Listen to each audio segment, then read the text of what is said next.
Good Friday morning, everyone. It's time for our Friday morning panel discussion with Goodwill Columbus. I'm Victor Johnson. I'm a career facilitator with Goodwill Columbus.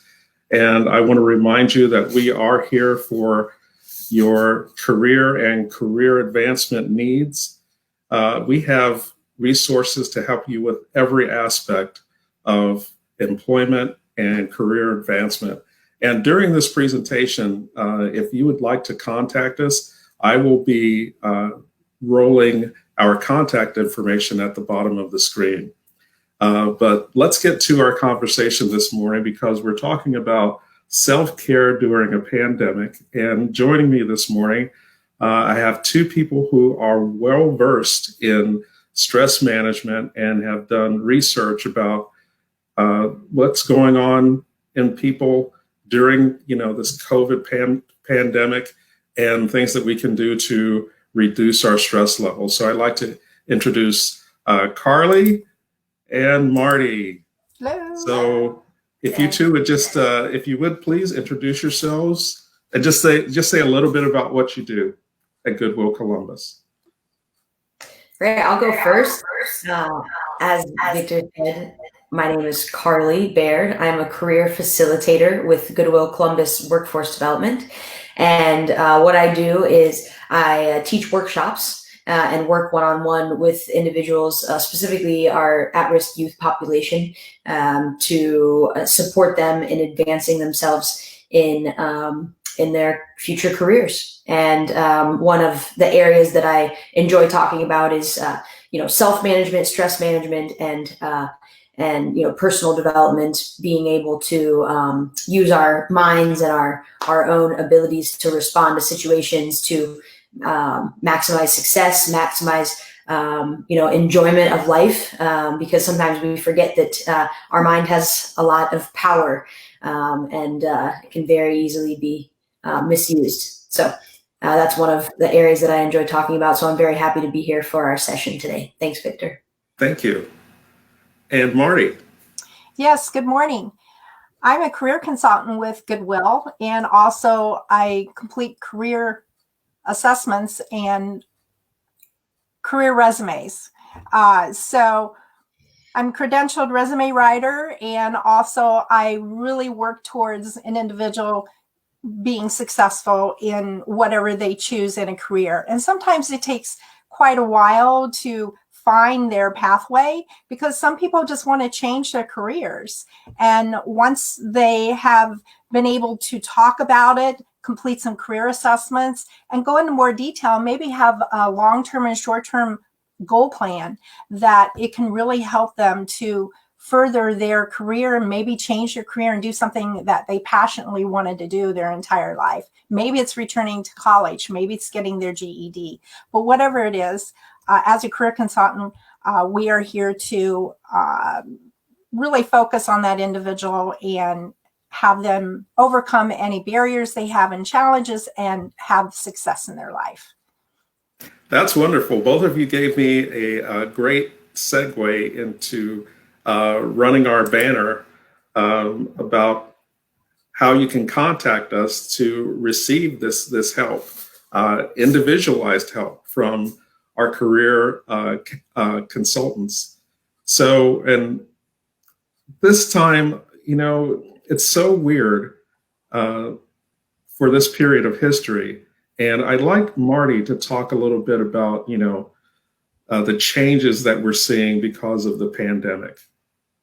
Yes. Well, change is really difficult. And I think that everyone in the world has had to adapt to change, especially when we're homebound, we're either laid off, we're working from home. So I just kind of put together some steps of what we can do to really eliminate our stress a little bit in life, and to kind of reiterate how we can stay stress-free, because it is a stress world today. And not even to think that what we see on the news, what's going on in the world, and how that can impact us on a daily basis too. So I would say the first step is just staying on a schedule. If you're working from home, stay on the same schedule that you had when you were at work.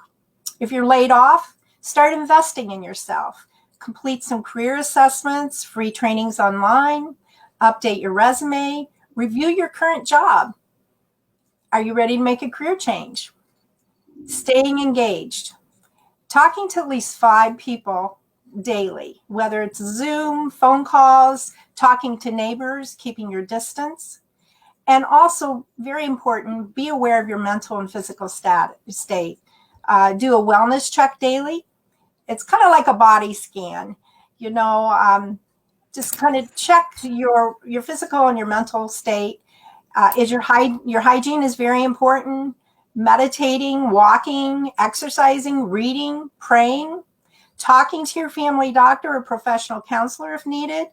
Eat healthy, because they say whatever you eat is who you are. So veggies are important, fruits, plenty of water, right? Okay. And then the last tip is just having some problem sleeping, which we all do, right? So I always say, create your space, a safe haven in your bedroom. Kind of rearrange your room around, get rid of all the clutter. At the end of the day, make this that room that you can feel comfortable in, you're relaxed, you can unwind, look at your room temperature, have a dark room, and leave all your worries behind. Journal at least an hour before you go to bed, and leave all those worries behind before you go to bed, okay? And avoid caffeinated drinks after 6. Avoid alcohol if all possible before you go to bed. Deep breathing, relaxation techniques, meditation. There's a lot of phone apps, and also on the internet, there's apps of relaxation techniques. Avoid eating heavy meals at least 3 hours before bedtime. And if you're having problems sleeping, just get up and do something relaxing and then try to go back to bed again. So that's kind of the tips that I put together this morning before this interview. Okay. So Carly, would you like to add to that? Yeah, I would love to. Thank you. So, Marty talked about change and how I'm getting just a little bit of feedback, so I'm just waiting. About how there's a lot of change going on during this time, but there's also a lot of uncertainty and a lot of the unknown. And just a little tip that I personally learned, as Marty's talking about, investing some time in personal development and growing yourself and learning. A workshop that I took recently, I was reminded that we talk about the fear of the unknown. But really, what is the unknown? The unknown is a space where new things can occur. The unknown could be an exciting space where, wow, something new and exciting could occur. But what we do is we put our past fears and worries of the future into the unknown. So what we're doing is we're filling the unknown with all of our fears, when really we could be excited about the unknown. So that's just a little tip to change your mindset around uncertainty that might be supportive. Because sometimes, the reality is that that the way we're perceiving things, there's no hard and fast truth about what's going on around us. We're perceiving the truth. And so if we can change our mindset in the way that we're looking at things such that it's empowering us rather than disempowering us, why not do that, right? Why not assume the best and look at uncertainty as an opportunity rather than putting all the fears of the past or the worries of the future in that space, in that gift. So, Wow, that is really powerful. Thinking about the opportunities that can arise out of this situation. Mm-hmm. That's a really great mindset to have. Wow, thank you for that, both of you. So, Carly, how might stress manifest itself in a person? What kind of reactions might the body show? Great question. So it's likely going to show up in our behaviors, like overeating, like, behaviors that are unhealthy, overeating, lack of exercise, lack of motivation. It's going to show up in our sleep patterns. Sometimes it's harder to sleep, or it's easier to sleep and we want to sleep all day. The stress might show up like that. Stress might show up as, it could show up as high blood pressure. It could show up as weight gain. Could show up as a lot of different things in the body. But also, like I said, our behaviors. There's a lot of things that it might show up as. Great, thank you. And okay, I know it shows up as behaviors, but Marty, I'd like to ask you: is it possible for this, for stress to just sneak up on a person that you're not really aware? I mean, what are the ways that might happen? Oh, absolutely. Opening mail, financial problems, any type of triggers in your life. If you have PTSD, if you have an overload at work, communication with friends and family, even coworkers. Those are just some of the things that can sneak up on you in a heartbeat and really escalate those behaviors, those negative behaviors. But if we're aware and we do that body scan every day, we can put into place something that can help us to calm ourselves on a daily basis. That is a great tip. I like how you said that too, that a body scan. Yeah. From head to toe.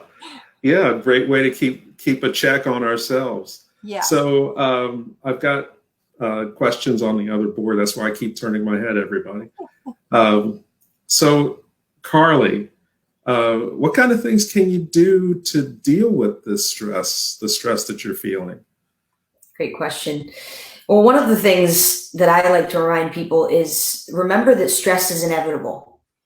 Stress is a physiological reaction in the body responding to our environment that goes back to our early roots where we needed to fight or flee. And so keep in mind that, and the environment, right? We're surrounded by unknown, and humans like to have certainty and knowing. So it makes sense that stress is going to be inevitable and stress is going to happen. So first, maybe accept the fact that you're stressed. That could be, a first step, because what we resist persists. If I resist and make wrong the fact that I'm stressed, now I'm just adding stress to my plate. So accept, I'm a little stressed right now, and that's okay. And that's okay. I'm a human being. I'm feeling stressed in response to my environment. Okay, let me accept that. An easy thing that we forget about oftentimes is breathing. Our breath is what, makes us alive, right? Our breath, and it's, we forget about it and it becomes so automatic that, if we just tune in and pay attention to our breath, like Marty was talking about a body scan, you can just pay attention and watch your breath, and just really pay attention for a couple minutes of inhaling and exhaling and just watching and paying attention to your breath all the way in and all the way out. There's also a breath exercise that I like to suggest to people where you inhale for 4 seconds, you hold your breath for 7 seconds, and then you exhale for 8 seconds. And if you do that a few times, it really puts your focus on your breath. And there's some science behind, I'm not going to say the science correctly, but there's something to the fact where we are slowing our exhale, and it literally calms down our nervous system. And so it's the 4-7-8 breathing technique that you can try by inhaling for 4, holding your breath for 7, and exhaling for 8. And if what I suggest to people is do that 8 times, and suddenly you feel differently. So breathing is really an important thing to keep in mind. But what other things can you do? Marty mentioned some great things. I mean, just eating, sleeping, exercise, meditation, those things that we hear about all the time, that we forget how important they are. And I also like to remind people to have a sleep schedule. if at all possible. I've gone through times where I have a go to bed alarm because sometimes I stay up later than get ready.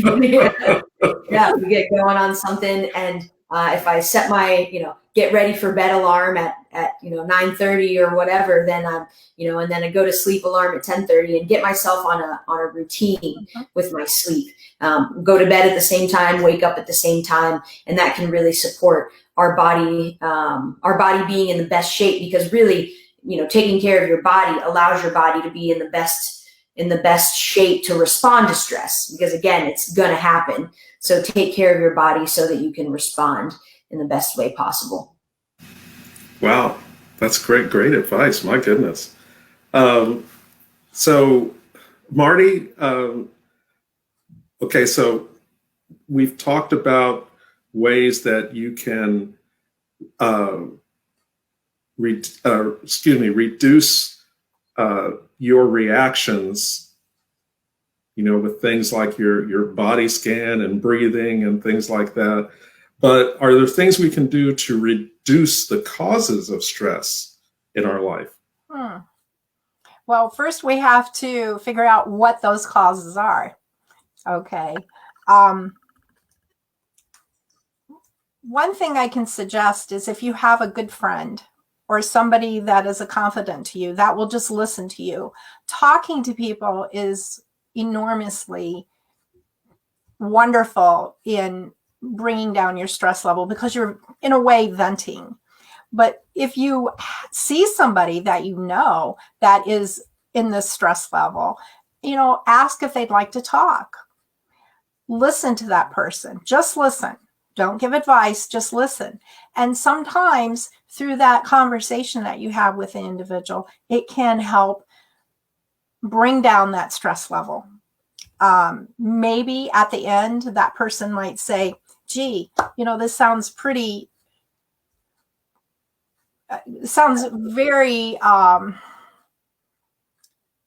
I think that maybe you might need to talk to your family doctor or to a counselor, a professional counselor, to maybe there are other things going on that are a little more difficult for an individual to handle, and that a professional needs to step in. Yeah. But I think having somebody to talk to is really important. Somebody that'll just listen to you. I think that's an important step. That's really great. Go ahead, Carly, please. That Marty brings up a great point, is really talking to someone who's just gonna listen and allow you to just vent. And we can ask for that. Sometimes we forget that we can ask for what we want in our communication. So I do this all the time. I call up a friend and say, hey, I need space to just vent. Will you hold that space for me? And make a request about what you're looking for. Because we as helpful humans want to solve problems unless we're primed to do something different. So keep that in mind, that you can ask for what you want. And Marty's spot on about find out what the source of the stress is, and ask yourself, can I do something about this or can I not? And separate the things that you can do something from and the things that you can't. And if you can't do anything about it, do your best to let it go, to let it slide. Yes. And because sometimes we get all worked up about things that we can't do anything about, and we're adding to our stress level. Yes. Wow. Great advice. And actually, you both answered my last question, which was, what would you say to a person who says that they're overwhelmed and stressed out? And you just gave perfect answers. Talk to a friend, get somebody to let you have a space to vent. And then, Marty, you said if there may be situations when you need to speak to someone a professional about, what you're going through. And there are resources that are available. It's not always about money, everybody. There are resources available to help you if you are having, real mental problems with stress and during this time of the pandemic. Yes. One of the things you said, Carly, about controlling things, one of the things I've done is I only watch the news once a week, Uh-huh. and only for a half hour, because, in our day of the 24-hour news cycle, it can be overwhelming. And so to relax myself, I want to keep up with what's going on in the world, but I don't want to be overwhelmed by it and dwell on it all the time. So that's one of the things I do to reduce stress in my life. So please tell me. So tell me, Carly, you start, and then Marty, I'll go to you. But Carly, what do you do? Name some of the things you do personally. Yeah, some of the things that I do are remembering to breathe, for sure. Meditating. There's many apps out there that you can use to calm your mind, to not even calm your mind, but allow your thoughts to pass through. Really, that's the thing that people get caught up on meditating. I can't meditate because I can't get my thoughts to stop. Well, you're not actually trying to get your thoughts to stop. You're just trying to not be attached to them. So I like to use the example that when you're meditating, you imagine thoughts come through your mind and pass through like a cloud. And so here's the thought, it pops up, it passes through the sky, and then I release it. And then I'm looking at a blue sky again. And so another one pops up, and just watch it pass by. And I don't need to be attached to it. So that's what I like to do. I walk every day. I make sure that I get my 10,000 steps in every day, even if it's putting a rain jacket on and walking in the rain. I'm committed to my health and my routine. And it's crazy how I was talking to a friend yesterday. I might not feel the physical effects of walking every day, but I sure feel proud of myself for following through on my commitment. So having that routine and following through on your routines is really important in creating that consistency. And I also like to remind myself not to take things personally. People do weird things all the time, and it's really easy to think, you know what, that person is out to get me, or, oh, they're like, I can't believe they're doing it again. If you look for the evidence for someone is out to get you, you're going to find it. And if you instead remind yourself to not take things personally, that's what I like to do, is to remind myself that, it's not about me.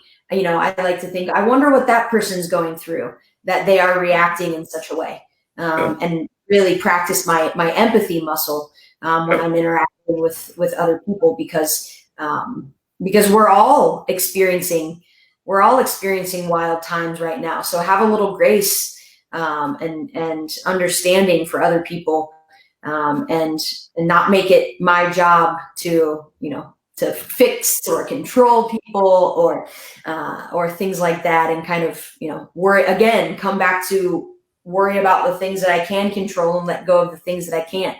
Do something about what I can and let go of what I can't. What else do I do? Yeah, trying to eat well. It's easier said than done. I've got a sweet tooth, so that's my thing. I'll be honest. And having no shame about seeing a professional. We have such a thing in our society that there's something wrong with me if I go to see a mental health professional. But I was thinking, what if we looked at it like any other professional? How many professionals do you use in your life? Tax professionals, right? Accounting professionals, medical professionals. Yep. We use professionals all the time. And mental health is just another area of our life that everyone experiences challenges in. And so I personally see a therapist, and I'm grateful for it. And I have no shame whatsoever. So keeping up on things like that, even if nothing's going on, it's all about maintenance, right? Let me try to take care of myself so that when extra stressors come in, that I'm set up and I've got gas in the tank to support myself. So. Excellent. I love your metaphors. Great. That's really great. Really great. So Marty, what do you do in your life personally? Well, this epidemic really changed my life because I am very much a people person. My world, working especially, is being face to face with individuals. And so this was a big change for me, and I've adjusted. Isolation was probably the hardest thing for me to do, but I've done pretty well. Thank God for virtual. I'm on the phone a lot with customers, but I also am walking more. I try to take 2 breaks a day. It doesn't always work, but by about 3 o'clock is gone, I've got to take a walk. And sometimes when I get up first thing in the morning, I have to take a walk first thing too. I've started biking again, which can be an individual or with other people. So I'm kind of excited about that I'm getting back in that routine again. And just really, like Carly said, trying to eat better. I think it's been beneficial for me to be home.